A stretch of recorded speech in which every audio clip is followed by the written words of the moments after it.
How to create a Stripe account step-by-step tutorial. Hello guys and welcome to this new tutorial. Today I'm going to show you how you can create your own Stripe account without any help, just watching this video tutorial.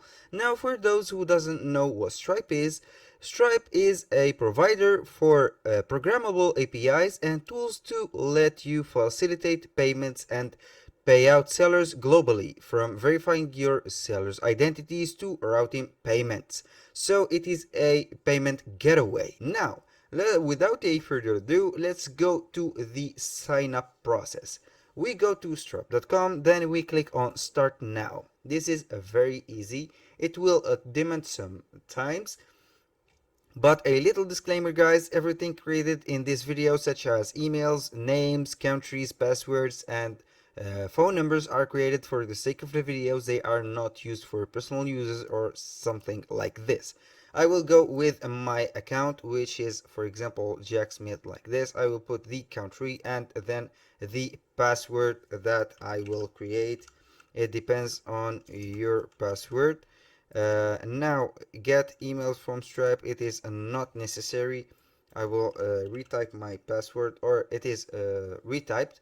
I will here, the first step is to verify your email. I'll open up my Gmail, then I will get the email of the Stripe notification. I will go with this Stripe. I will Jack Smith. This is my email closed. I will go again with the Gmail. Now I have my verification for the email. I will put the verify email. This is the dashboard that will continue the activation steps.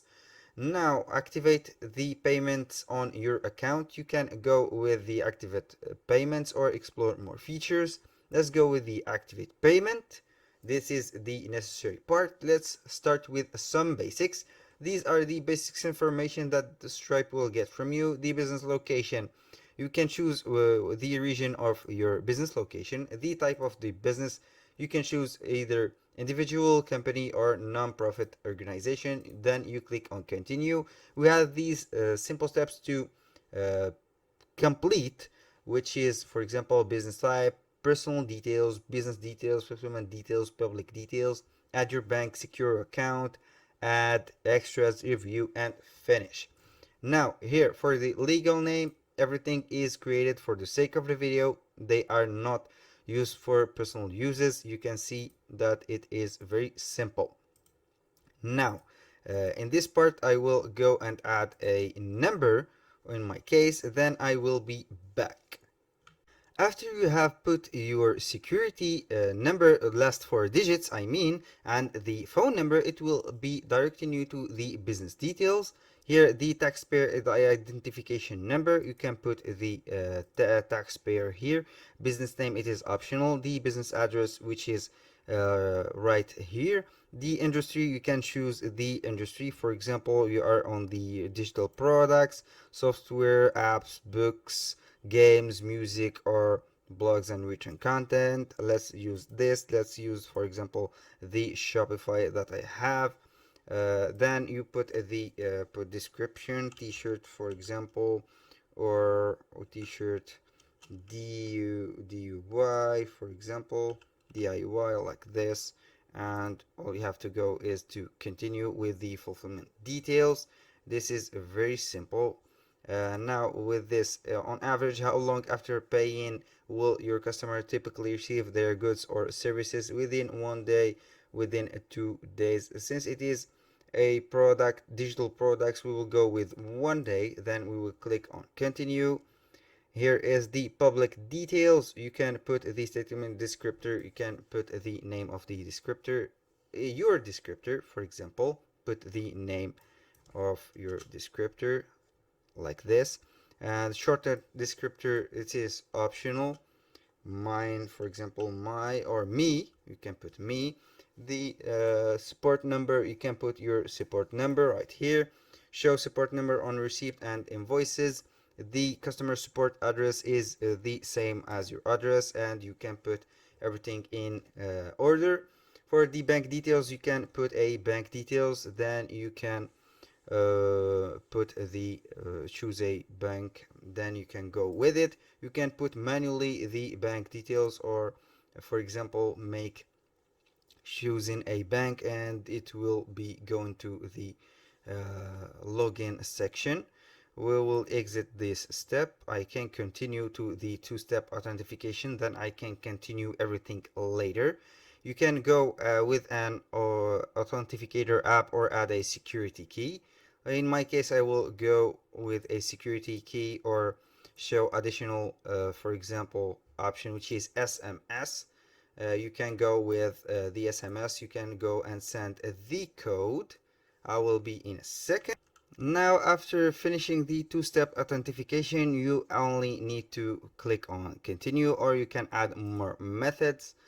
For the tax calculation, you can put it like this, choose something like this, then you can skip it for now or continue with the tax information. The column climate contributors, you can use or make these, or for example go with 1%, 1.5, 0.5. It is up to you, or you can choose not to. This is the review and the finish. You have missing information or required information, you can put, then you have to agree and submit the for example the payment, and everything will be on. You can exit these and go directly to your dashboard. It will be shown something like this. Then you can continue activating your account by clicking on this arrow right here, so it will be live and everything will be okay. So when, for example, you have a store and you want to receive some payments within credit cards, Visa cards, MasterCards, American Express, Discover, and etc., the Stripe will be the getaway to put these all in one payment option.